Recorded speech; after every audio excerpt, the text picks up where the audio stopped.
Joining me now is the #1 ranked PFL lightweight contender and current 2023 semifinalist. He is the Crimson Chin, Cassius Clay Collard. Clay, how's it going today, man? It's going wonderful. Thank you. I love it, man. I want to start really by asking what I think is the most important question here, and that is, did you finally get a new gear sponsorship after that last fight? So shout out to Sanibel. There we go. They sent me some gear. I don't know if it's like a full on sponsor, Okay. but they sent me a new pair of puffies, which I needed. So that's awesome. I love to hear it, man. I love it. Yeah, we can't have PFL's #1 out here with some old puffs, man. So I love hearing that. You are coming off that second round TKO finish over Stevie Ray, finally getting that elusive PFL finish. So talk to me about that, man. How'd that feel, especially when the ref stepped in and you realized that the fight was over? Well, right before the fight, they told me I had to finish him by the second round to like solidify my spot in the tournament. Yeah. So uh a lot of emotion, man. It's been a crazy year for me. So to get that finish and to know like I got my spot in the playoffs no matter what, it was just yeah, a lot of emotion, man. Just a lot of good emotion, really happy. All the hard work paid off. So Yeah, and I'm sure you would have loved to have gotten it sooner, but does it mean a little bit more against another legend in Stevie Ray? And also, like you said, it got you that #1 playoff spot as well.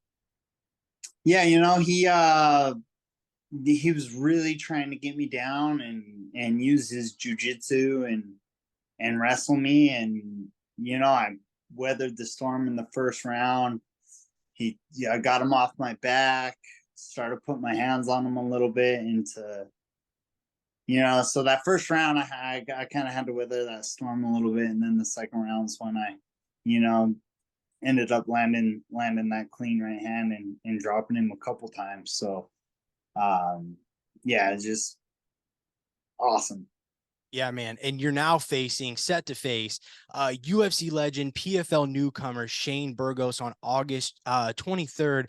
But I'm curious to ask you about the events that played out, which landed Burgos this playoff spot, and that is the Natan Schultz and Hausman Fio fight. And it was just kind of an awkward situation. It was an awkward watch, if we're all being honest.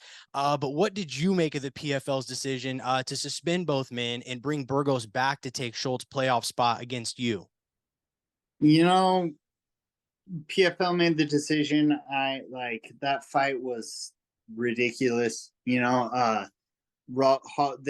computer system had Hausch throwing 4 punches in the first round. I think like I throw more punches that in the first 2 seconds. You know what I'm saying? So, and I know they're friends and everything like that, but like you signed the contract, you guys are in the same tournament. You had to expect to fight sometime. Yeah.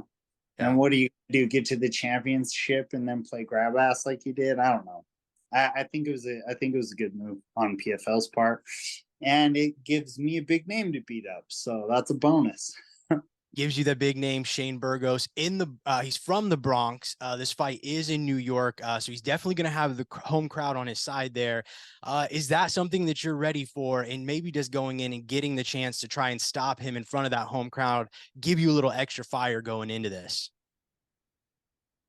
100%. Noise is noise, whether it's for me or against me. Like there's still going to be a lot of noise. I got my little brother coming out. I got my we call him my pseudo brother. He's adopted, pretty much. Okay.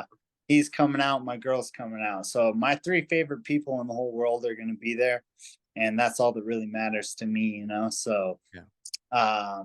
my I know my people are going to be watching, and I know my people are in the crowd, and everybody else is just noise. Absolutely. And you kind of mentioned it earlier with, you finally got the big name. You've wanted Burgos all season. You've mentioned wanting this matchup, and the matchup sells itself, right? Two fan favorites. You guys are both exciting fighters, capable of ending with one shot. But I'm curious, do you feel pressure to go out and deliver an exciting fight on the feet for the fans? Or do you look at it and say, like, look, this is all about getting to the finals. And if you see an opening to win this fight on the ground or take him down, are you willing to do that to secure a win? Yeah, we're gonna bang it out, bro. That's just that's how I like to fight. That's how he likes to fight. That's how the fight's gonna work. I don't know. I'm that fighter, man. I'm that fan favorite fighter. I'm not Yeah. gonna. I'm not gonna. If it does go to the ground, if we do end up wrestling a little bit, I'm ready for that. Um, if I see a submission, I'm gonna slap it on him. Sure. I'm not gonna totally take that out of the equation, but I'm pretty sure we're just gonna throw hands, man. Well, and he's coming off the fight with Nishikawa. He took him down 3 times to secure the victory. And I actually went back and like to 2016, which was his first UFC fight, and that's even the most that I think he has attempted since like around that time in a fight. So are you maybe considering a world where he comes in and possibly looks to shoot first based off of his last performance, or you look at it like that was probably just to secure the victory there for him? Well, I mean, he needed the finish in that fight to get his spot in the tournament. So it was really, it was kind of like, why are you wrestling him Right. if you need a knockout to get into the tournament? So, I think that Nishikawa started coming after him, and he took him down because he didn't want to get beat up. I think Yamato's kicks maybe started hurting him a little bit, and Yamato was coming to bang, and to see him take him down, like I'm ready for that. Mhm. I think my wrestling and my jujitsu is a little better than a lot better than Yamato's. So if he wants to come in and say he's gonna bang and say he's gonna throw down with me and then try to wrestle me, like, you bitch made, if you're doing that shit. And because with the when you look at this lightweight division this year, this is your third season with PFL, so you've been around for a minute, and you look at everybody on paper, even a guy like Nishikawa, right, super young coming in, you fought him, you know how tough he is. Do you think that this is the toughest PFL lightweight division that we've seen, just even since you've been in it this year? Man, it's been tough every year. Like, you had Luderbach in there, who he was gigantic, missed weight when I fought him. You had Anthony Pettis, who's a legend in the sport. Um, you know, OAM's really tough, really smart fighter. So it's always a tough tournament. It's hard to say, like, is this year tougher than other years? I don't know. It's always a tough tournament, and just to make it this far is tough. So For sure. And I don't want to pull you too far ahead of this season, but you did say that you think that you could make 145 pounds. And you mentioned that a matchup with Brendan Loughnane is something that excites you. But I'm curious, was that just kind of as like a one-off thing just to face him, or are you maybe considering a move down to featherweight for next season? no, man, I could probably make the weight once. Making it all season long is a different story. Yeah. Um, you know, I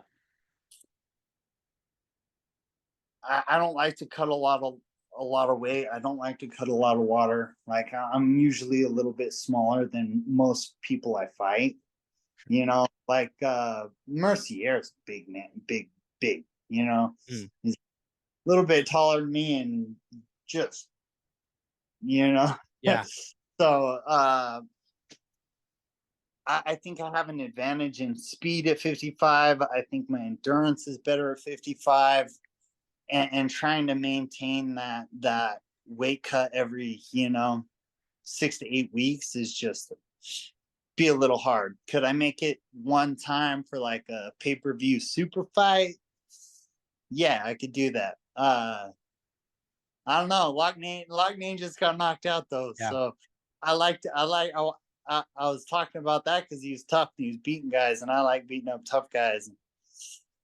After seeing him get knocked out, I'm like, maybe I'll just stay at 55. Maybe not worth the cut. Well, Yeah. yeah, that's it for me today, Clay. I can't thank you enough for the time. And remember, you can catch Clay Collard in PFL action on August 23rd, live on ESPN and ESPN Plus. Clay, thanks again, man, and good luck in these semis. Thank you, brother.